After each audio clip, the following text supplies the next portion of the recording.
Japan region နဲ့ TikTok account တစ်ခုကိုယ်တိုင်လွယ်လွယ်ကူကူဖွင့်မယ်။အားလုံးပဲမင်္ဂလာပါခင်ဗျာ Fact Force YouTube channel မှာပြန်လည်ကြိုဆိုပါရစေ။ဒီနေ့ကျွန်တော်ပြောပြပေးမယ့်အကြောင်းအရာကတော့ Japan region နဲ့ TikTok account တစ်ခုကိုယ်တိုင်လွယ်လွယ်ကူကူဘယ်လိုဖွင့်ကြမလဲဆိုတဲ့အကြောင်းအရာဖြစ်ပါတယ်။မိတ်ဆွေငယ်ငယ် Japan region နဲ့ TikTok account တစ်ခုကိုယ်တိုင်လွယ်လွယ်ကူကူဖွင့်ခြင်းနဲ့ဆိုရင်အခုဗီဒီယိုကိုအဆုံးထိကြည့်ပေးဖို့အကြံပြုပါတယ်။ကဲစလိုက်ကြရအောင်။နံပါတ်1တင်းရဲ့ဖုန်းထဲကို Japan region ထားပြီး VPN ခန့်ထားဖို့လိုပါတယ်။နံပါတ်2ဖုန်းထဲက Google application မှာ Outlook account create ဆိုပြီးရေးထည့်ပါ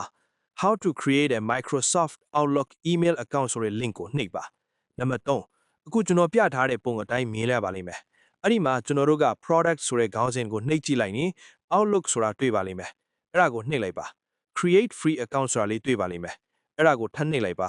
ပြီးရင်ပုံမှန်ကျွန်တော်တို့ email ဖွင့်နေကြအတိုင်းကိုကြိုက်တဲ့ရာ email နာမည်ပေးပါ next ကိုနှိပ်ပါနံပါတ်4ကိုမှတ်မိလွယ်တဲ့ password တစ်ခုရိုက်ထည့်ပါပြီးရင် next ကိုနှိပ်ပါအဲ့ဒီမှာ country region ဆိုတဲ့နေရာမှာကျွန်တော်တို့က VPN ကို Japan region ခံပြီးဖွင့်ထားတဲ့အတွက် Japan လို့ပေါ်နေပါလိမ့်မယ်အဲ့ဒီအောက်ကမွေးတက္ကရာထည့်ရမယ့်အကွက်မှာကိုယ့်ရဲ့မွေးတက္ကရာလရက်နှစ်ထည့်ပါ next ကိုနှိပ်ပါနံပါတ်5မိမိနာမည် first name last name ထည့်ပါအောက်က၄တောင်အကွက်လေးကိုအမှန်ချစ်ပေးပါ next ကိုနှိပ်ပါ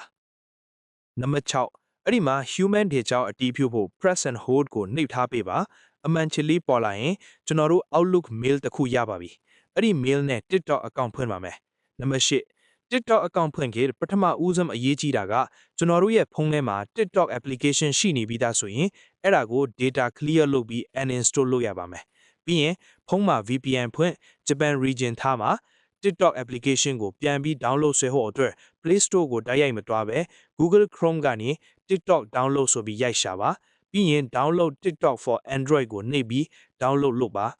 iOS ဆိုရင်တော့ iOS လို့ပေါ်နေပါလိမ့်မယ်အခုဆိုရင်ဖုန်းထဲမှာ TikTok application တစ်ခုရပါပြီနံပါတ်8ဖုန်းထဲမှာ VPN ကို Japan region မှာထားပြီးခုနကလုပ်ခဲ့တဲ့ Outlook mail နဲ့ TikTok account ဖွင့်ပါ Japan region ချစ်နေလားသိချင်ရင်ကိုဖွင့်ထားတဲ့ TikTok account ထဲက setting and privacy ထဲကိုဝင်ပါပြီးရင် account ဆိုတဲ့နေရာကိုနှိပ်ပါပြီးရင် account information ဆိုတာကိုထပ်နှိပ်လိုက်ပါအဲ့ဒီကကျွန်တော်တို့ region ဆိုတဲ့နေရာမှာ Japan လို့ပြနေပါလိမ့်မယ် TikTok ကနေငွေရဖို့ monetization ပွင့်ဖို့အတွက်ဗီဒီယိုတွေတင်လို့ရပါပြီခင်ဗျဟုတ်ကဲ့နောက်ထပ်အခုလိုစိတ်ဝင်စားစရာကောင်းတဲ့အထွေးဝေဗဟုတုတများစွာနဲ့သတင်းချက်လက်များကိုနားထောင်ခြင်းတွေဆိုရင်တော့ကျွန်တော်ရဲ့ Fact Force ဆိုတဲ့ YouTube channel လေးကို like and subscribe လေးလုပ်ပေးခဲ့ကြဖို့တောင်းဆိုပါတယ်အားလုံးကိုကျေးဇူးတင်ပါတယ်နောက်ထပ်ဗီဒီယိုတွေမှာပြန်တွေ့ပါမယ်ခင်ဗျသိချင်တာရှိလေ comment မှာမေးသွားလို့ရပါတယ်